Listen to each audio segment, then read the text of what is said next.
Bâtiment optimisé, une émission proposée par Axéo sur Radio Imo et Radio Territoria. Bonjour, bienvenue à tous, bienvenue dans le Bâtiment optimisé, l'émission sur Radio Imo qui vous donne les clés pour améliorer la gestion de vos bâtiments. Notre sujet du jour, le PPPT. Non, j'ai pas bégayé, c'est bien le projet de plan pluriannuel de travaux.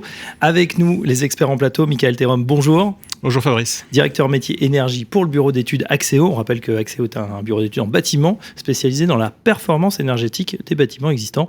C'est pour ça que vous êtes ici avec nous aujourd'hui. Et puis on accueille également notre grand témoin, c'est Pierre Otus. Bonjour Pierre. Bonjour. Délégué général de Pluriance et délégué général également de Clameur, c'est l'Observatoire des loyers. Un petit mot de Pluriance.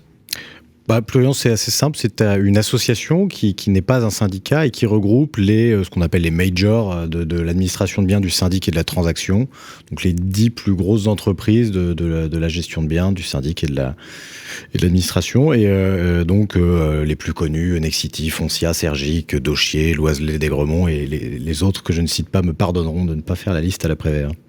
Voilà, en tout cas, vous êtes parfaitement placé aux avant-postes pour voir un grand nombre d'évolutions dans le monde de l'immobilier et notamment sur ce PPPT. Justement, on vous dit tout de suite pourquoi on en parle, le sujet du jour. Le bâtiment optimisé, le sujet du mois. Alors c'est la loi du 22 août 2021, Climat et Résilience, qui met en place le PPPT pour les copropriétés et le rend progressivement obligatoire dès le 1er janvier 2023. Donc ce plan pluriannuel de travaux, eh bien voilà, ça fait 3 mois qu'il existe. On va faire un bilan tous ensemble, puisqu'avec le nouveau DPE, l'interdiction d'augmenter les loyers, de louer, de vendre des logements F et G, il prend évidemment une nouvelle dimension. L'objectif de ce plan pluriannuel de travaux, c'est de favoriser l'entretien et les investissements et de faciliter bien sûr la réalisation des travaux de rénovation énergétique dans les immeubles de copropriété. Cette nouvelle réglementation concerne près de 500 000 copropriétés. Bref, il y a du boulot. Après 3 mois après la première échéance, où en est-on ? Quels sont les premiers retours ? Comment ça se passe concrètement dans les copropriétés ? Sur quoi être vigilant ? Et puis comment s'assurer que ce PPPT soit utile aux gestionnaires et aux copropriétaires ? Comment le mettre en œuvre ? C'est ce qu'on va demander tout de suite à nos experts. Le bâtiment optimisé, le décryptage des experts. Le décryptage des experts avec notre expert du jour, c'est Michael Thérum d'Axéo. Michael, on avait déjà fait une émission sur cette mise en place du PPPT. On savait que ça allait arriver. Ça y est, on y est, mais on va quand même rappeler à nos auditeurs ce que c'est que ce projet de plan pluriannuel de travaux. Alors c'est une étude à réaliser en copropriété, une étude qui fusionne une dimension plutôt technique, identification des pathologies qu'il peut y avoir dans les bâtiments en copropriété, avec le DPE collectif, le nouveau DPE collectif de juillet 2021 qui va donner une vision de l'état énergétique de la copropriété avec ce classement ABCDEFG. Très bien. DPE, parce qu'il a été remanié, ce DPE. Il a été remanié, effectivement, en juillet 2021. Mis à plusieurs fois. Oui, exactement. Mais bon, on l'a. Qui est concerné à quelle date ? Alors, les copropriétés ont l'obligation de réaliser ce projet de plan pluriannuel de travaux, ce 3PT, à partir du 1er janvier 2023 pour les copropriétés de plus de 200 lots. Alors, les lots ne sont pas les lots administratifs, ce sont vraiment les lots qu'on appelle les lots logements, mais ça peut être aussi des copropriétés mixtes, c'est-à-dire s'il y a quelques commerces ou bureaux dans la copropriété, ils sont assujettis, il faut au moins qu'ils soient partiellement de logement. Ensuite, entre 50 et 200 lots, c'est à partir du 1er janvier 2024 et moins de 50 lots 1er janvier 2025. Donc priorité aux grandes copros finalement. Voilà, et petit à petit, effectivement, les petites copropriétés seront concernées par cette obligation. Qu'est-ce que c'est que ce PPPT ? Comment ça marche ? Que doit-il comprendre ? C'est quoi ? C'est un gros rapport ? Comment ça se présente ? Alors effectivement, c'est un rapport pour toute la copropriété, quel que soit le nombre de bâtiments. Par contre, le DPE collectif doit être réalisé dans le cadre du 3PT, c'est à l'échelle de chaque bâtiment. Donc une copropriété avec 3 bâtiments devra avoir un rapport de PPPT et autant de DPE collectif qu'il y a d'immeubles. Donc ça, c'est très important. Chaque immeuble doit avoir sa propre lettre énergétique. Effectivement, il y a pu y avoir des travaux un peu différents qui ont été votés par les copropriétaires à l'échelle de l'immeuble. Oui, puis ce qui se comprend, il n'y a aussi pas la même orientation, peut-être pas les mêmes matériaux qui ont été utilisés pour une façade, une des décorations. Oui. Exactement, et aussi certains copropriétaires qui ont pu faire des travaux à titre privatif dans son appartement et du coup qui changent la performance globale de l'immeuble. Et donc ce 3PT doit doit identifier l'ensemble des travaux qui sont nécessaires pour la sauvegarde de l'immeuble, la préservation de la santé et la sécurité des occupants et pour réaliser des économies d'énergie et bien sûr réduire les émissions de CO2. Voilà, ça va vraiment permettre d'avoir qu'est-ce que je dois faire dans les 10 prochaines années pour améliorer mon bâtiment ou ma copropriété d'un point de vue technique mais aussi environnemental. Les 10 prochaines années, Pierre Othus, je sais que déjà cette espèce de temporalité, c'est pas que vous la contestez, mais vous dites, est-ce que c'est le bon paramétrage ? Oui, on estime qu'on peut quand même l'améliorer parce qu'on se rend compte que la visibilité à 10 ans d'un copropriétaire, elle est un peu lointaine. La mobilité dans le logement, est-ce qu'elle est ? Les mutations, les changements de logement, le parcours logement, même s'il est un petit peu verrouillé en ce moment, fait qu'on ne se projette pas nécessairement à 10 ans et on hésite parfois à se lancer dans un séquençage de travaux, quand bien même on serait vertueux et ayant une volonté de long terme. Peut-être faut-il travailler à 5 ans avec, dans le même temps, des financements et des aides qui soient pérennisés sur ces 5 ans. Souvent, les copropriétaires nous disent oui, d'accord, ce plan, ça coûte tant, ça donne tel objectif, ça répond à telle demande, mais comment je sécurise ce financement, comment je peux être serein si je me lance dans ce projet vis-à-vis de mon épargne, ma capacité d'emprunt, ma capacité à aller chercher des prêts ou des éco-PTZ, par exemple, pour la rénovation énergétique. Donc peut-être la temporalité, et ce qu'on le pousse, nous au sein de Pluriance, auprès du gouvernement et avec les syndicats, c'est de dire travaillons à 5 ans, sécurisons les aides avec des propositions de loi des lois de finances qui pérennisent les aides pendant 5 ans. Ça permet d'avoir une visibilité claire pour les copropriétaires pour qu'ils se lancent davantage. Et puis, il y a l'outil dont on a parlé, c'est le DPE. Ce DPE et les échéances que les propriétaires bailleurs vont connaître 2025, 2028, 2032, qui seront renforcées d'ailleurs par une directive européenne qui est dans le four et qui va bientôt sortir, parce qu'elle sera bientôt cuite, vont forcer les copropriétaires à faire des travaux au moment d'une mutation ou délocation. Et donc, ce DPE à l'échelle d'un immeuble, à notre sens, pour rassurer les copropriétaires, à notre sens, il doit être opposable, comme le DPE individuel, et selon un certain nombre de paramètres, mais qu'il soit opposable pour qu'on puisse se dire, quand j'aurai fait mon plan pluriannuel, ma copropriété dans ma globalité, on ne va pas aller chercher la typologie, sera rénové et le bailleur qui met en location sera rassuré en sachant qu'il sera dans les bonnes classes énergétiques et pas interdit de mise en location. Alors, les 5 ans, c'est quelque chose que Pluriance défend ou a défendu auprès des pouvoirs publics ? Oui, tout à fait.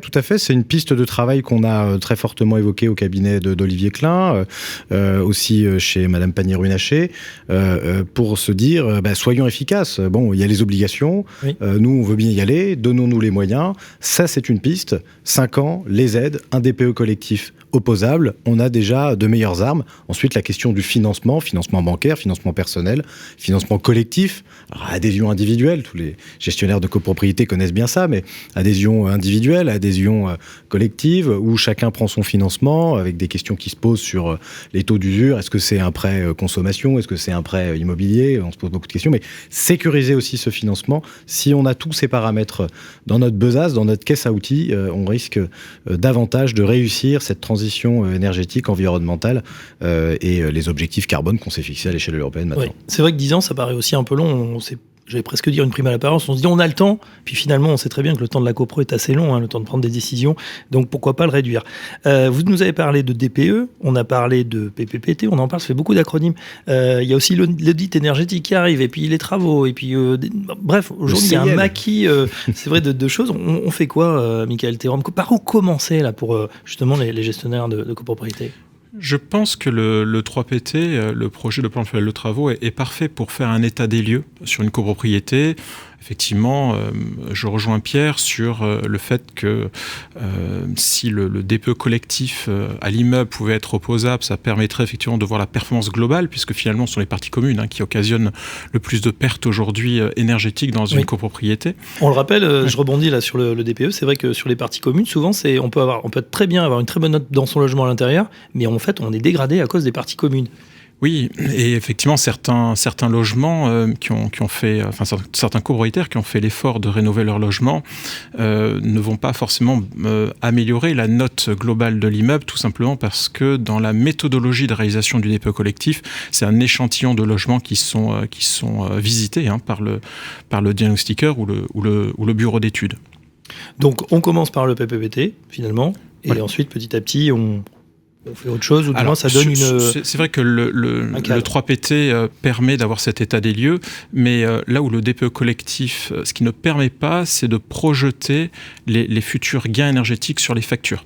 C'est-à-dire que c'est bien pour comparer son bâtiment, sa copropriété par rapport aux autres, mais c'est vrai que pour savoir, si je fais tel investissement, par exemple j'isole ma toiture, j'isole mes murs par l'extérieur par exemple, combien chacun des copropriétaires va pouvoir baisser de charges sur les charges collectives, si on a un système de chauffage collectif, ou baisser la facture d'électricité pour chacun des logements, ça, ce n'est pas le bon outil. Donc aujourd'hui, les projets de plan de travaux, les prestataires proposent en option une autre méthode de calcul qui permet, au-delà du DPE collectif, d'associer une méthode de calcul plus précise, qui est un peu comme l'audit énergétique, et qui permet en plus de projeter les futurs gains. Donc j'invite vraiment les copropriétaires à se poser la question, puisque je me rends compte aujourd'hui que ce que souhaitent les personnes, c'est vraiment baisser la facture au regard de l'inflation qu'on constate tous, quoi. Alors, excellente transition. Effectivement, ça fait 1 an qu'on est dans cette crise énergétique qui est devenue de plus en plus aiguë. Les charges ont explosé sur cette copropriété. On a l'impression qu'on est aussi dans un bon timing au niveau de cette rénovation, parce qu'on en voit les effets réels. Il n'y a plus à se dire oui, on va équilibrer. Si c'est bien fait, si c'est fait rapidement, c'est vrai que, comme disait Mickaël, on peut faire des économies significatives. Oui, et ça peut convaincre d'ailleurs, à savoir l'énergie finale qui n'est plus consommée, ça permet de savoir combien on va économiser, et donc ça rentre dans la balance du financement nécessairement, parce que le retour sur investissement lié aux consommations qui sont effacées sont bonnes pour les propriétaires occupants et puis pour les locataires, et donc ça donne une attractivité certaine pour les bailleurs qui veulent mettre en location. Alors une fois qu'on a dit ça, il faut quand même pondérer tout ça. On voit dans le monde, en Allemagne, aux États-Unis aussi, des études qui démontrent que quand on n'adjoint pas de la sobriété, donc des habitudes et des comportements, et il y a des sociologues qui, je peux citer Gaëtan Brispierre, ça lui fera plaisir, mais qui étudient aussi tout le comportement des occupants des immeubles, que ce soit d'ailleurs dans le tertiaire ou dans les habitations. Si on ne l'adjoint pas ça, de sobriété, de cette capacité à moins consommer aussi par ses habitudes de vie, ça ne fonctionne pas nécessairement. L'exemple le plus criant qu'on a connu depuis le Grenelle de l'environnement, pour pas aller trop loin, ce sont les lumières LED. Et on s'est dit qu'on allait consommer moins grâce aux LED, sauf que dans le même temps, on a 10 fois plus éclairé. Donc le solde final fait qu'on n'a pas nécessairement moins consommé parce qu'on a pris des mauvaises habitudes. Oui, mais là, Pierre Otis, on peut dire que nos concitoyens ont quand même pris le pli, je dirais, et ont été assez parce enthousiastes. Ils ont été confrontés à un vrai problème, on en a beaucoup parlé, et ça a participé de cette pédagogie de comportement. Tout le monde s'y est mis. Il y a eu des conventions qui ont été signées. Pluriance a signé des conventions sur le gaz, sur l'électricité, pour passer des messages, pour éviter tout simplement le blackout. De toute façon, c'est devant le mur qu'on voit le mieux le mur. Enfin, c'est pas de moi. Et donc, mais il faut le pérenniser dans le temps, parce que si on regarde le prix du gaz aujourd'hui, le mégawatt peut être trouvé à 40 ou 60 euros. On n'est pas à 300, 400 euros comme ça a pu être le cas au mois de juillet dernier. On n'y est plus, mais on pourrait y retourner. C'est vrai que entre l'hiver clément, le fait que effectivement les tensions sont un petit peu on a un prix des énergies fossiles qui est revenu en dessous des prix avant crise ou avant le déclenchement de la guerre. C'est vrai que Pour autant, j'ai l'impression qu'on a quand même pris certaines habitudes et on espère qu'on ne reviendra pas forcément. Il faut les conserver. Il faut les conserver. Très bien. Et ça, c'est dit. Oui, Michael. Et c'est vrai qu'on a pu le constater sur des rénovations énergétiques en copropriété, ce qu'on appelle l'effet rebond. C'est-à-dire qu'on s'attendait à tant de gains et finalement, on a créé un bâtiment extrêmement performant, rénové un bâtiment très performant, qui est devenu très performant. Mais du coup, les gens se sont dit, j'ai plus besoin de faire attention. Donc, je peux laisser les fenêtres ouvertes en hiver quand je pars au boulot le matin, alors que non. Et cette économie, effectivement, il faut que les usages aussi changent. Et aujourd'hui, je pense qu'il y a une vraie prise de conscience depuis cet hiver sur cette partie. On voit les gens faire beaucoup plus attention. On le voit aussi sur les nouveaux projets. C'est vrai que Radio Imo était sur le MIPIM pas plus tard que la semaine dernière à Cannes et il y a eu beaucoup de projets, mais même en France, avec des bâtiments vraiment à énergie neutre, voire positive, ou des bâtiments qui n'ont ni chauffage ni climatisation. Et qui sont qui restent entre 22 et 26 degrés, des prouesses donc à retrouver bien sûr dans les podcasts de Radio Imo. Pierre Otus, on va vous demander ce que vous voyez sur le terrain, tout simplement. C'est vrai que mise en place à partir du 1er janvier 2023 de ce 3PT. Quels sont les premiers retours ? Comment ça se passe concrètement ? Est-ce qu'on se rue dessus ? Est-ce qu'on est attentiste ? Est-ce qu'on commence à se concerter avec les bureaux d'études ? Comment ça se passe ? Ça frémit, ça se développe, c'est obligatoire, donc on y va. Ça dépend de la typologie des copropriétés, ça dépend où elles se situent, ça dépend de leur taille. Mais effectivement, c'est un outil dont se saisissent les copropriétaires et ils s'en saisissent aussi par le biais de l'argent parce que le fonds travaux et le financement de ce plan pluriannuel de travaux, qui n'est plus un projet mais qui devient un plan, attire nécessairement leur attention. Et donc c'est pour ça qu'il y a eu des échanges, des discussions au moment du vote de cette loi avec la chancellerie qui défend le droit de propriété et de savoir si cette épargne un peu forcée était constitutionnelle ou pas. Et donc cette question se pose aussi par le biais de l'argent, au-delà du fait de savoir si on va rénover ou pas sa copropriété. Et puis il y a deux typologies de copropriétaires dans une copropriété. Il y a le copropriétaire occupant et puis il y a le copropriétaire bailleur. Et on ne s'y adresse pas de la même manière, ils n'ont pas tout à fait les mêmes enjeux, les mêmes contraintes. Le bailleur qui pourra plus louer, il faut bien qu'il s'inscrive dans un certain chemin. Et puis le copropriétaire bailleur qui veut continuer de mettre en location et qui veut montrer qu'il est, admettons, G, pas G+, mais G aujourd'hui, et qui se dit en 2025 je pourrais pas louer, oui. Il prend toutes les bonnes diligences, il met à l'heure du jour, il vote, il fait en sorte que si ça passe pas, si ça retarde, si ça met du temps, s'il se retrouve en conflit avec son locataire, au moins il pourra apporter un faisceau d'indices et de dire moi je suis de bonne foi, j'ai tout fait pour, mais je suis un peu coincé, j'ai fait tout ce que je pouvais dans mon logement, mais c'est la copro qui bloque un peu, laissez-moi du temps. Vous pensez qu'il pourrait y avoir un moratoire ou un calendrier décalé si vraiment les gens n'y arrivent pas ? Je suis absolument certain que l'administration, le gouvernement, les ministères, tout le monde n'auront pas le choix. C'est-à-dire qu'il y a le principe de réalité, on sait très bien qu'il y a un calendrier qui est ce qu'il est, il ne bougera pas de manière dogmatique parce qu'on a décidé que, mais il va falloir nécessairement, et en tout cas sur le terrain, que les choses s'aménagent. On ne peut pas aller dire à des gens, vous n'avez plus le droit de louer, alors que déjà, il y a des gens qui ont besoin de se loger, et que la notion de décence énergétique n'étant pas exactement la question de la décence précédente qui était liée aux moisissures, des fenêtres qui sont à moitié ouvertes, etc., vétusté, etc. C'est pas la même notion, c'est pas la même chose du tout. La maison de notre grand-mère est certainement effougée. Je pense qu'elle n'est pas insalubre ni indécente. Faut pas exagérer. Mais d'un point de vue énergétique, elle n'est pas performante. Et donc, ce PPT va devenir un outil dont il faudra se saisir pour aller dire « je m'inscris dans une bonne démarche, tout est voté, on a prévu les financements, on y va, mais laissez-moi le temps et ne m'interdisez pas, ou encore pire, ne me baissez pas mes loyers parce que mon logement serait encore dans les mauvaises classes énergétiques. Ouais. J'ai pris le chemin, laissez-moi continuer. On s'aperçoit que sur ces grands enjeux, on tâtonne, c'est pareil un peu pour la ZFE. Certaines villes sont en train de remettre ça en question ou le repousser. C'est quasiment le même sujet. Ça pourrait arriver et on n'est pas loin du même sujet, effectivement. On prend tout de suite les questions des auditeurs. Le bâtiment optimisé. Axéo vous répond. Axéo vous répond. Question courte, réponse courte, Michael. Alors, première question, on est intéressé par le PPT. Qu'est-ce qu'on fait ? Qui peut le réaliser déjà ?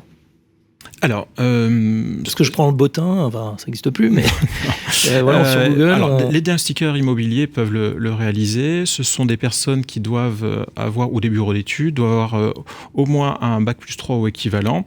Ce qui est très important, c'est que le diagnostiqueur, non pas l'entreprise, mais la personne qui va intervenir, doit avoir un certificat DPE avec mention. Sinon, la partie DPE collectif à l'immeuble à l'intérieur du projet de plan de travaux ne sera pas valable. Et donc, c'est important que ces personnes-là puissent effectivement avoir ce certificat qui est assez compliqué à obtenir, mais qui certifie que le diagnostiqueur, au-delà de ses capacités pathologie bâtiment, a aussi des capacités, des connaissances en amélioration énergétique. Autre question, le PPPT peut-il nous servir à obtenir des aides, comme par exemple ma prime rénov'? Alors oui, ma prime rénov copropriété, qui est une aide aujourd'hui de 25% minimum sur le montant hors taxe des travaux, et qui est une aide collective versée sur le compte du syndicat des copropriétaires. Il faut passer par un AMO, un assistant à maîtrise d'ouvrage. Et dans la mission de l'AMO, il y a en première phase l'évaluation énergétique permettant de justifier, pouvoir bénéficier de cette aide, au moins de moins 35% sur les consommations. Et du coup, le projet de plan de travaux permet de justifier que le plan de travaux, un des plans de travaux qui est proposé dans ce 3PT, permet d'atteindre les moins 35%. Donc oui, le 3PT, c'est la première pierre avant d'aller aux travaux, permettant de prioriser quels sont les travaux les plus rentables, les plus efficaces pour le confort, pour baisser les consommations. Et donc oui. On reste dans les actualités économiques. Combien coûte un PPT en moyenne? Comment le financer?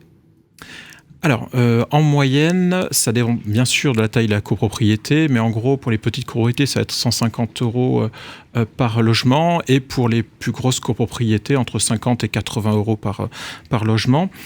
Et la deuxième partie de la question ? Comment on le finance? On peut utiliser par exemple le fonds travaux? Ah oui, exactement. Donc le ministère effectivement a prévu que le fonds travaux qui a été provisionné depuis la loi Allure, les 5% du montant des charges annuelles, comme le 3PT est la première pierre pour les travaux, c'est ça. On peut tout à fait utiliser ce fonds-là pour financer le 3PT au-delà des travaux. Pierre-Otus, c'est ce qui est fait aujourd'hui dans les copros, on finance. Oui, dans la pratique, c'est ça. Puis ça plaît plutôt aux copropriétaires. C'est un bon élément de déblocage d'utiliser de l'argent qui a déjà été épargné, provisionné dans le bas de laine de la copropriété. Et donc, c'est un bon argument, en tout cas, parce que l'argument financier, il est quand même assez maître. Et le couplage, justement, avec ma prime rénov', dont on parle aussi beaucoup, c'est utilisé. Ma prime rénov, copropriété, pour en avoir été un ardent défenseur, je constate que ça n'est pas encore en vitesse de croisière et suffisamment peut-être mobilisé et utilisé, parce qu'il y a quand même ce frein des 35% de gains énergétiques qui sont assez difficiles parfois à aller chercher. Donc c'est un petit frein.